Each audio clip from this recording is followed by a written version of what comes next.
Assalamualaikum warahmatullahi wabarakatuh. Saya Revandi Azhar Wilantara. Di sini saya akan menjelaskan tentang stres dan perubahan. Yaitu pertama ada stres dalam perilaku organisasi, di mana stres adalah kondisi ketegangan yang mempengaruhi emosi, proses berpikir dan kondisi seseorang. Stres yang terlalu berat akan mengancam kemampuan seseorang dalam menghadapi lingkungannya. Gejala-gejala stres biasanya sering marah, tidak dapat rileks, agresi, tidak kooperatif, dan pelariannya adalah minum alkohol, merokok secara berlebihan, bahkan narkoba. Lalu ada beberapa indikator yang dapat digunakan untuk mengukur tingkat stres. Pertama ada gejala fisiologis, lalu yang kedua ada gejala psikologis, lalu yang ketiga ada gejala perilaku. Terus selanjutnya ada kondisi yang cenderung menyebabkan stres, disebut stresor. Ada dua kategori stresor, yaitu on the job dan off the job. Potensi sumber stres dari faktor lingkungan, lalu yang kedua dari faktor organisasi, yaitu faktor organisasi terbagi menjadi tiga. Yang pertama ada tuntutan tugas dalam hal desain pekerjaan individu, lalu yang kedua ada tuntutan peran yang berhubungan dengan tekanan, lalu yang ketiga ada tuntutan antar pribadi yang merupakan tekanan diciptakan oleh karyawan lain.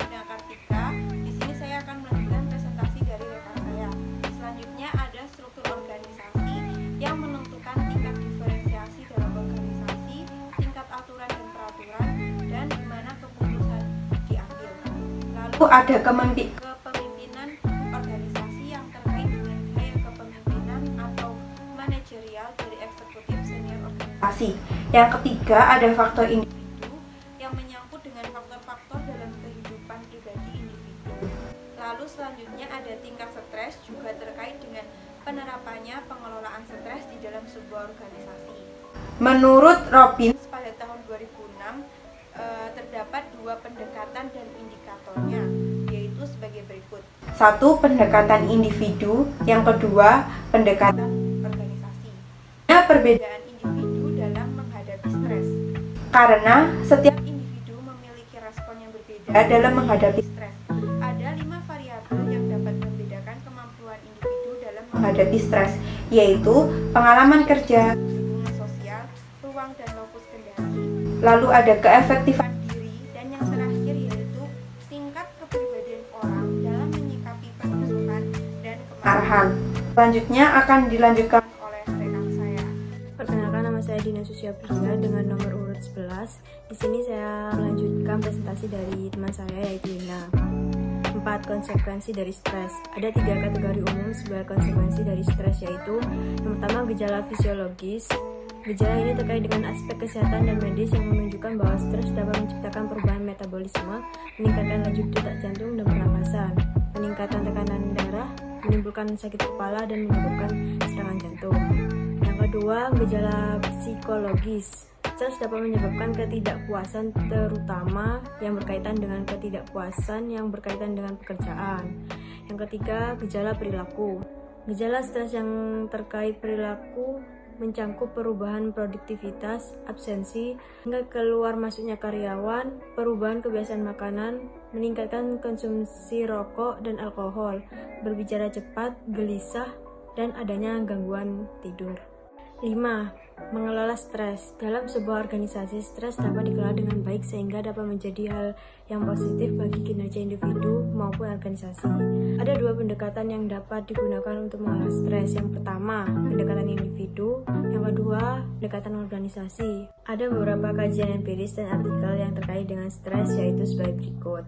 Yang pertama, Hotruba tahun 1990 menelaah 12 penelitian yang terkait dengan kinerja dan keinginan berpindah. Yang kedua, penelitian yang dilakukan oleh Fogarty et tahun 2000 menyatakan bahwa tekanan peran, konflik peran, ketidakjelasan peran, dan kelebihan peran memiliki hubungan dengan kinerja.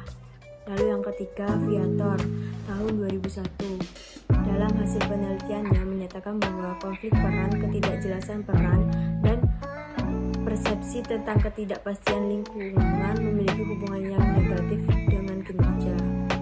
Perkenalkan, nama saya Indonesia. Di sini saya akan melanjutkan presentasi dari teman saya. 2. Teknologi pengembangan dalam bidang teknologi informasi dan komunikasi yang semakin cepat dan mudah mendorong perusahaan untuk memanfaatkan teknologi tersebut untuk meningkatkan kinerja organisasi. 3. Goncangan ekonomi. Goncangan ekonomi dalam bentuk kejutan-kejutan ekonomi menimbulkan dampak-dampak yang luar biasa bagi keberadaan organisasi. 4. Persaingan. Tingginya tingkat persaingan memaksa organisasi untuk berubah dalam mempertahankan diri dan meningkatkan keunggulan bersaing. 5. Tren sosial.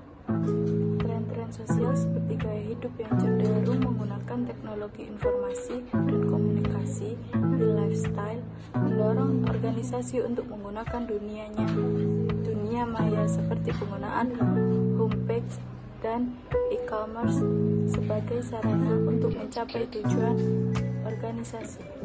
6. Politik dunia. Perubahan politik dunia juga membawa perubahan dalam praktik bisnis perusahaan.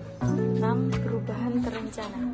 Perubahan yang tidak direncanakan belum tentu dapat menghasilkan hal yang positif, tetapi perubahan yang direncanakan kemungkinan besar dapat menghasilkan hal-hal yang positif. Perubahan terencana merupakan kegiatan perubahan yang sengaja dan berorientasi tujuan. Ada 2 sasaran dari perubahan terencana, yaitu 1. Perubahan tersebut mengupayakan perbaikan kemampuan organisasi menyesuaikan diri terhadap perubahan lingkungan. 2. Perubahan itu mengupayakan perubahan perilaku karyawan. Sekian presentasi dari kelompok kami, kurang lebihnya kami mohon maaf.